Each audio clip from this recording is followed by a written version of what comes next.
বাংলাদেশের বর্তমান talk of the issue Osman হাদির হত্যা, যা ঘিরে শুরু থেকেই তৈরি হয়েছিল রহস্যের জট। তবে এবার সে রহস্যের জট ধীরে ধীরে খুলতে শুরু করেছে। একে একে সামনে আসছে ওসমান হাদির হত্যাকাণ্ডের পেছনের চাঞ্চল্যকর তথ্য।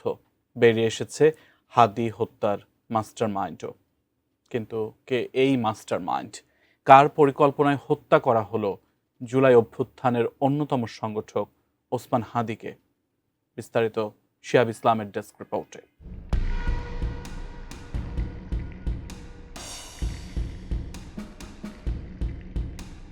জুলাই অভ্যুত্থানের অন্যতম সম্মুখ সারির সংগঠক ও ইনকিলাব মঞ্চের আহ্বায়ক শরীফ ওসমান হাদি হত্যাকাণ্ডের পেছনের রহস্য ধীরে ধীরে উন্মোচিত হচ্ছে। হাদির জানাজার দিনই তদন্তে উঠে এসেছে হত্যার পরিকল্পনাকারী ও সহযোগীদের নাম। গোয়েন্দা সংস্থার একাধিক সূত্রের তথ্য অনুযায়ী এই হত্যাকাণ্ডের মূল পরিকল্পনা ও বাস্তবায়নের সঙ্গে সরাসরি জড়িত ছিলেন ঢাকার দক্ষিণ কেরানীগঞ্জের সাবেক উপজেলা চেয়ারম্যান শাহিন আহমেদ, যিনি শাহিন চেয়ারম্যান নামেই বেশি পরিচিত। তদন্তে জানা গেছে, হত্যাকাণ্ডের জন্য প্রয়োজনীয় অর্থ ও অস্ত্রের ব্যবস্থাপনায় তার সরাসরি ভূমিকা ছিল।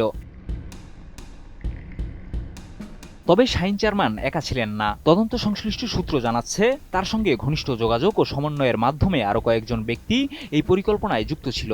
তাদের মধ্যে নিষিদ্ধ ঘোষিত ছাত্রলীগের সাবেক কয়েকজন নেতার সম্পৃক্ততার প্রাথমিক তথ্যও পাওয়া গেছে।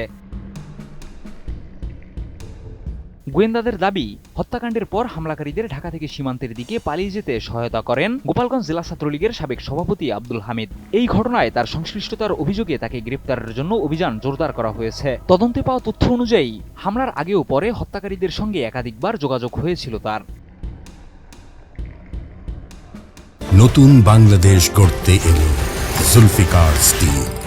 জুলফিকার স্টিল, ইস্পাত দৃঢ় অঙ্গীকার।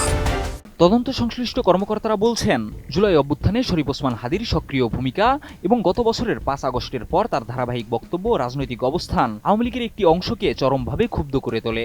দলটির অভ্যন্তরীণ মূল্যায়নে হাদিকে বড় ঝুঁকি হিসেবে বিবেচনা করা হচ্ছিল। সেই প্রেক্ষাপটেই পরিকল্পিতভাবে তাকে হত্যার ছক তৈরি করা হয়। শাহিন আহমেদের রাজনৈতিক ও অপরাধী পরিচিতিও তদন্তে গুরুত্ব পাচ্ছে। তিনি দীর্ঘদিন দক্ষিণ কেরানীগঞ্জ থানা আওয়ামী লীগের সভাপতি ছিলেন। স্থানীয়ভাবে প্রভাবশালী নেতা হলেও আইনশৃঙ্খলা বাহিনীর নথিতে তিনি দীর্ঘদিন ধরেই সন্ত্রাসী ও অস্ত্রধারী হিসেবে পরিচিত ছিলেন।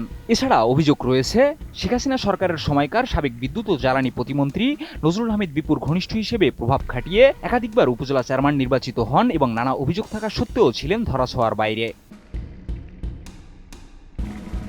তদন্তে আরও জানা যায়, শাহিন চেয়ারম্যান বিভিন্ন অ্যাপ ব্যবহার করে দেশে থাকা স্লিপার সেলের সদস্যদের সঙ্গে যোগাযোগ করে হত্যাকাণ্ড বাস্তবায়ন করে।